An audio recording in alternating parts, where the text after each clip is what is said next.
Aqui nós vamos resolver essa questão de cálculo 1 voltada à aplicação de derivação. Aqui primeiro a questão fala assim: o raio de uma esfera aumentando a uma taxa de 4 milímetros por segundo. Quão rápido o volume está aumentando quando o diâmetro for 800 milímetros? Pode ficar meio estranho, tipo, tá falando de raio, depois tá falando de taxa e depois do nada tá falando de diâmetro. Vamos com calma. Primeiro, vamos focar aqui no que ele falou primeiro. Aqui a questão primeiro falou que o raio tá aumentando numa taxa de 4 milímetros por segundo. Depois ele está perguntando quão rápido o volume está aumentando. Então a taxa do volume e relacionada a diâmetro quando o diâmetro for 800 milímetros.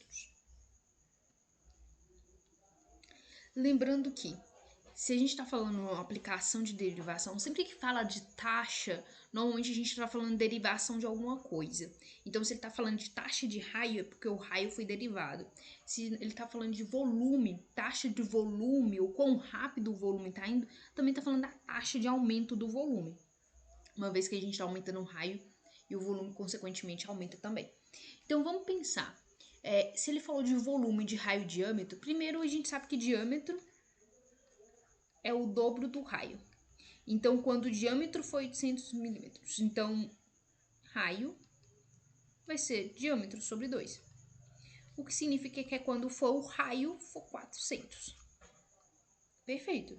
Já tiramos um dos enigmas, que é mexer com várias incógnitas simultaneamente. Vamos focar em raio, não falar em diâmetro. Lembrando, nós temos uma fórmula de uma esfera que relaciona o volume com raio. E essa fórmula é volume é 4πr ao cubo sobre 3. Quando a gente faz a derivação em relação ao volume e também em relação ao raio, ele fica assim. Derivada do volume em relação ao tempo, porque é uma taxa em relação ao tempo, é igual a 4π vezes 3, né? Porque o 3 desce, vezes r ao quadrado. Só que eu estou derivando em relação a quem? Em relação ao raio. Raio ao quadrado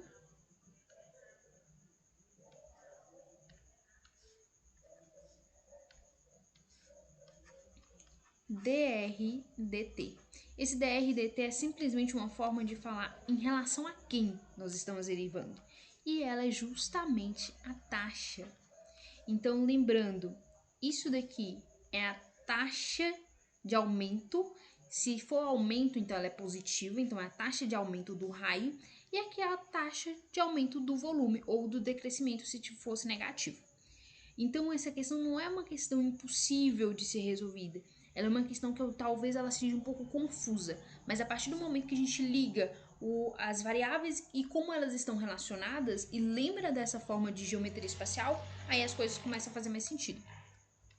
Então, derivada de volume dt é igual, podemos cortar esse 3 com esse, então fica 4π vezes o raio ao quadrado vezes dr dt. O dr dt nós temos o valor, que é 4 milímetros por segundo. O raio nós também temos, que vai ser 400. E nosso objetivo agora é só encontrar o dv/dt. Lembrando que as unidades precisam estar na mesma sintonia. Então, aqui está em milímetros, aqui também está em milímetros por segundo. E aqui, consequentemente, vai ser milímetros cúbicos por segundo, porque nós estamos falando de volume. Então, como que fica? dv dt é igual a 4π vezes 400 ao quadrado vezes 4. dv dt é igual a 8.042.447,19 cúbicos por segundo. Vamos transformar isso com algo mais visivelmente melhor. Como que ficaria? Nós sabemos que 10 milímetros é igual a 1 centímetro. Se levarmos isso daqui ao cubo, porque aqui, consequentemente, nós teremos a unidade que nós queremos. E nós também sabemos que 1 litro está para 1000 centímetros cúbicos. Então, centímetros cúbicos corta com centímetros cúbicos, milímetros cúbicos com milímetros cúbicos. Então, fica dV sobre dt é igual a 8,042 vezes 10 a sexta litros dividido por 10 a sexta. O segundo, corta esse com esse. Então, nós temos que dV dt será aproximadamente 8 litros por segundo. Fico por aqui e nos vemos nas próximas questões.